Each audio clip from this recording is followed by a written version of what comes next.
Sita group of education ने फिर रच दिया इतिहास। यूपी बोर्ड हाई स्कूल परीक्षा फल में प्राची निगम, इंटरमीडिएट परीक्षा फल में शुभम वर्मा ने किया यूपी टॉप। यूपी की टॉप 10 लिस्ट में हाई स्कूल व इंटरमीडिएट के 19 और यूपी की टॉप 20 में 47 मेधावियों ने जगह बनाकर रच दिया इतिहास। गत वर्ष हाई स्कूल में प्रियांशी सोनी ने किया था यूपी टॉप। अपने बच्चों के उज्जवल भविष्य के लिए Sita group of education Mahmudabad की यूपी बोर्ड की शाखा और CBSE board English medium branch में आज ही कराएं प्रवेश। रिफाइंड ऑयल और प्रोसेस जैसे अनहेल्दी ऑयल्स ने तो जैसे पूरे मार्केट पर कब्जा ही कर लिया है, मगर अब आप इसकी चिंता ना करें, क्योंकि आ गया है वंश कोल्हू का प्योर सरसों कच्ची घानी ऑयल। लकड़ी कोल्हू मेथड से तैयार, ये है नेचुरल और हेल्दी भी।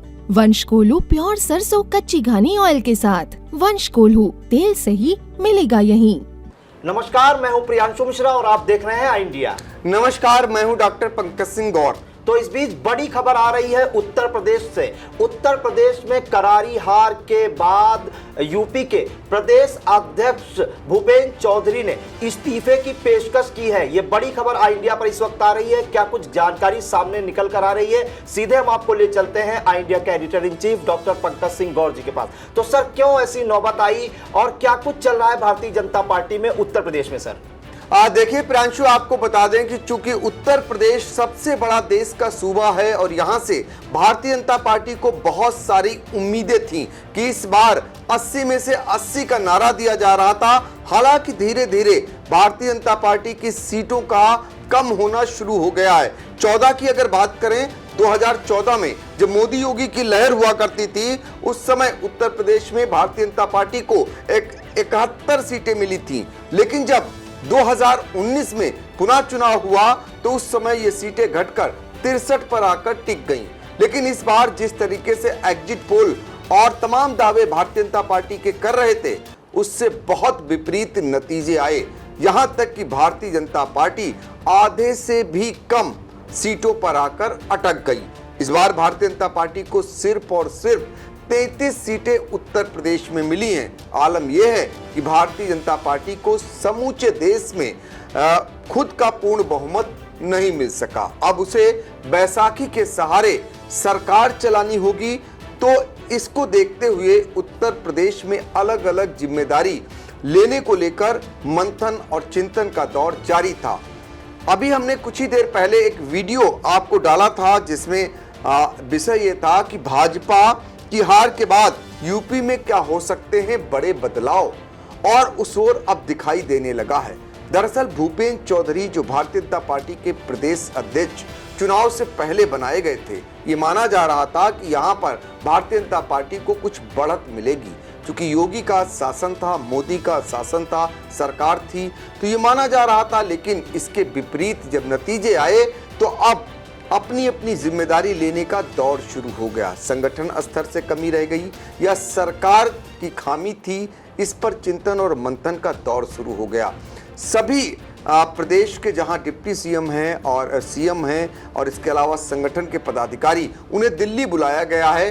दिल्ली पहुंचे हुए हैं उत्तर प्रदेश के भारतीय जनता पार्टी के प्रदेश अध्यक्ष भूपेंद्र चौधरी। बताते हैं वहां जेपी नड्डा के आवास पर अभी बैठक हुई थी आज महत्वपूर्ण, जिसमें प्रधानमंत्री, गृह मंत्री और रक्षा मंत्री और तमाम नेता वहां पर मौजूद थे। उसके बाद जो है भूपेंद्र चौधरी के द्वारा इस्तीफे की पेशकश की गई है। ये दौर शुरू हो गया है भारतीय जनता पार्टी में। इससे पहले महाराष्ट्र में देखा गया कि वहां भी जो डिप्टी सीएम थे फडणवीस, उन्होंने भी पेशकश की। हालांकि मुख्यमंत्री ने कहा कि उन्हें इसकी ज़रूरत नहीं है। लेकिन अब ये दौर इसलिए शुरू हो चुका है कि ताकि जो मॉरल डाउन हुआ है कार्यकर्ताओं का, वो बरकरार रखा जा सके। और वैसे भी नैतिक जिम्मेदारी बनती है किसी भी प्रदेश में जब उसकी सरकार हो और संगठन पर बड़ा महत्वपूर्ण जिम्मेदारी हो और इस तरीके की हार हो जाए।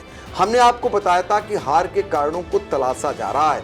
योगी आदित्यनाथ ने खुद बड़े अधिकारियों के साथ बैठक भी की थी आज ही उत्तर प्रदेश में। उसके बाद उन्हें दिल्ली जाना पड़ा है डिप्टी सीएम के साथ। उससे पहले उन्होंने उच्च अधिकारियों को तमाम जो है निर्देश दिए हैं। बताया जा रहा है क्योंकि योगी आदित्यनाथ की सरकार में नौकरशाही की सरकार चली है पूरे साल, उनके दोनों कार्यकाल में अब तक देखा जाए, तो ऐसे में उनको भी बहुत बड़ा विश्वास रहा होगा उस नौकरशाही पर, और उनके रहते हुए उनको सारी कमान सौंप दी गई। आलम यह था, मंत्री हो या जनप्रतिनिधि, उनकी भी नहीं चलती थी अधिकारियों के आगे।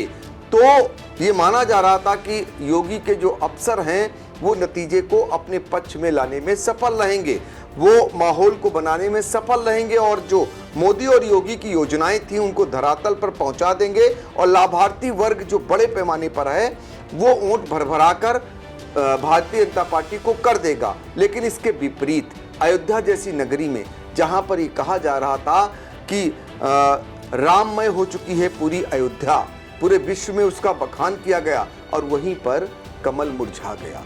तो आप अंदाजा लगा सकते हैं कि किस तरीके से भारतीय जनता पार्टी की हार हुई। अवध क्षेत्र में तो कमाल हो गया, यहाँ तो बहुत बुरी हार भारतीय जनता पार्टी को हुई। हालांकि इसके पीछे का कारण हमने आपको बताया कि जो नौकरशाही भी रही, जो बेलगाम एक तरीके से रही, जिसके वजह से हमेशा जनप्रतिनिधि और मंत्री रोना रोते रहे, कार्यकर्ता हो या फिर पदाधिकारी, वो ये कहते रहे कि वो एक अदना सा भी काम अधिकारियों से, कर्मचारियों से नहीं करा सकते हैं। दूसरी तरफ ये कहा गया कि इस टिकट का जो निर्धारण हुआ वो केंद्र से अमित शाह ने किया। जो अमित शाह ने किसी की नहीं सुनी, मनमाने तौर पर टिकट का वितरण कर दिया, और जो मौजूदा सांसद थे उनके विरोध में लोग रहे, और साथ में ये मांग पहले उठी कि कुछ लोगों का सीटें बदल दी जाएं। जो सांसद हैं उनकी सीटें अगर बदल दी जाती तो नाराजगी कम हो जाएगी और भारतीय जनता पार्टी जीत जाएगी। लेकिन जो पहली सूची अमित शाह के द्वारा 58 प्रत्याशियों की जारी की गई, वो सारे मौजूदा सांसद थे। वो सूची जारी होने के बाद एक उत्साह जो था वो एक समान ठंडा पड़ गया।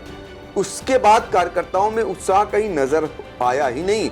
हाँ, इतना जरूर है, इस चुनाव में सबको याद आई सुनील बंसल की। सुनील बंसल का जो प्रबंधन था उत्तर प्रदेश में चुनाव का, वो फिलहाल इस बार जो संगठन मंत्री धर्मपाल थे उनमें नहीं दिखाई दिया, और पहले जैसे प्रदेश अध्यक्ष सक्रिय रहते थे वैसे फिलहाल भूपेंद्र चौधरी का भी उतना सख्त या कड़क मिजाज देखने को नहीं मिला। जब प्रदेश अध्यक्ष और संगठन मंत्री की पकड़ उतनी मजबूत नहीं रही, या यूं कहे ढीली रही, तो फिर क्षेत्रीय अध्यक्ष और जिला अध्यक्ष का हाल आप जान ही रहे।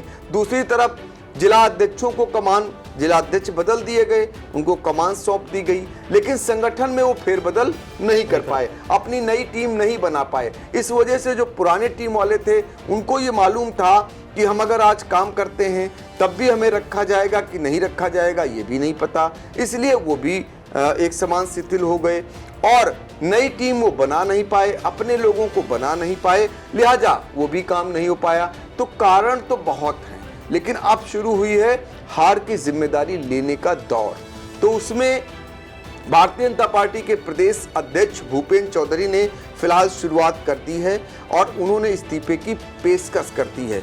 इसके बाद ये माना जाना चाहिए कि अभी और भी इस तरीके का दौर आएगा, और कार्रवाइयां भी हो सकती हैं। बहुत सारे वो मंत्री जिनके इलाकों में बूथ हार गए, मतलब भारतीय जनता पार्टी के जो सांसद थे, जो प्रत्याशी थे, वो चुनाव बुरी तरह हार गए, तो उन मंत्रियों का परफॉर्मेंस भी देखा जाना चाहिए, और देखा भी जाएगा, उनकी भी समीक्षा होगी, और संगठन की तो समीक्षा होगी ही। तो कुल मिलाकर अभी मुख्यमंत्री को लेकर भी तमाम सवाल उठ रहे हैं।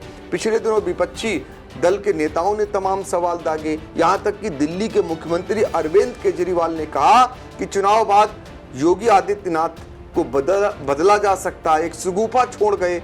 और वैसे भी जग जाहिर हो चुका है पूरे प्रदेश में और पूरे देश में कि गृह मंत्री अमित शाह और मुख्यमंत्री योगी आदित्यनाथ के बीच कुछ भी अच्छा नहीं चल रहा है, और यही कारण है कि टिकट वितरण से लेकर और तमाम दौर भी देखने को मिला। एक साथ दोनों नेताओं का मंच भी इस बार उत्तर प्रदेश में फिलहाल देखने को नहीं मिला, ये और पक्का कर गया।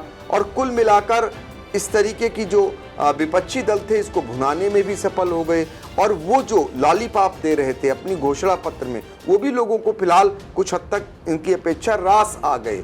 और जो बेरोजगार थे, सरकारी कर्मचारी थे, पुरानी पेंशन बहाली को लेकर मांग कर रहे थे, भर्तियों को लेकर बहुत सारे अभ्यर्थी थे, तमाम ऐसे तबका, व्यापारी तबका जो भारतीय जनता पार्टी से अपनी मांगों को रख रहा था, लेकिन सुनवाई नहीं हो रही थी। आलम यह था कि कई जगह लाठीचार्ज में लोग घायल हो जा रहे थे। पहले से वो परेशान थे, उग्र जरूर वो हो रहे थे और फिर उन पर लाठियां भी बरस रही थी। तो अब मौका था ऊंट बरसाने का। तो नाराज होकर इन मतदाताओं ने ऊंट कर दिया और भारतीय जनता पार्टी को ये हार का सामना करना पड़ा।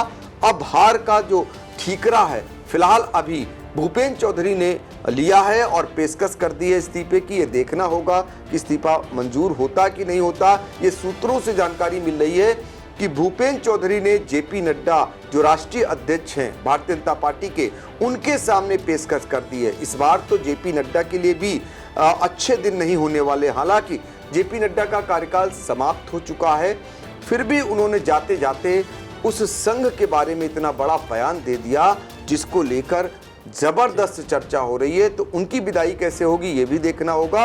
लेकिन इतना जरूर है, भारतीय जनता पार्टी में आने वाले दिनों में बहुत बड़ा बदलाव आपको देखने को मिल सकता है, उठापटक आपको देखने को मिल सकता है। ऐसे में नौकरशाही के लिए भी आने वाले दिन अच्छे नहीं माने जाएंगे। उनके लिए भी जो लंबे समय से जिलों में तैनात थे, अच्छे अच्छे पदों पर रह रहे थे और तैनात हैं और मनमानी कर रहे थे, एक समान राजशाही जैसा जीवन व्यतीत कर रहे थे, उनके लिए आने वाला दिन थोड़ा सा मुश्किल जरूर होने वाला है। जी बिल्कुल। तो उत्तर प्रदेश में भारतीय जनता पार्टी के जो प्रदर्शन है, खराब प्रदर्शन के बाद जो इस्तीफों की पेशकश का दौर है वो शुरू हो चुका है। और जैसा कि तमाम कारण निकलकर सामने आ रहे हैं, भारतीय जनता पार्टी के महाराष्ट्र और उत्तर प्रदेश में जो प्रदर्शन खराब हुआ है, पिछली अगर लोकसभा चुनाव का हाल देखें 2019 का, उससे आधी सीटें आई हैं। तो ऐसे प्रदर्शन की उम्मीद किसी को भी नहीं थी, भारतीय जनता पार्टी को तो बिल्कुल भी नहीं थी। फिलहाल जो प्रदेश अध्यक्ष हैं यूपी के भारतीय जनता पार्टी के भूपेंद्र चौधरी, उन्होंने राष्ट्रीय अध्यक्ष जेपी नड्डा के सामने इस्तीफे की पेशकश रखी है। अब देखना होगा कि उनका इस्तीफा मंजूर होता है कि नहीं। फिलहाल ये बड़े संकेत मिल रहे हैं उत्तर प्रदेश में भारतीय जनता पार्टी में बदलाव के। तो फिलहाल ये बड़ी अपडेट आ रही है, भारतीय जनता पार्टी के यूपी प्रदेश अध्यक्ष भूपेंद्र चौधरी ने इस्तीफे की पेशकश की है। अब देखना होगा उनका इस्तीफा मंजूर होता है नहीं। फिलहाल के लिए हम लोगों को दीजिए इजाजत। नमस्कार। नमस्कार।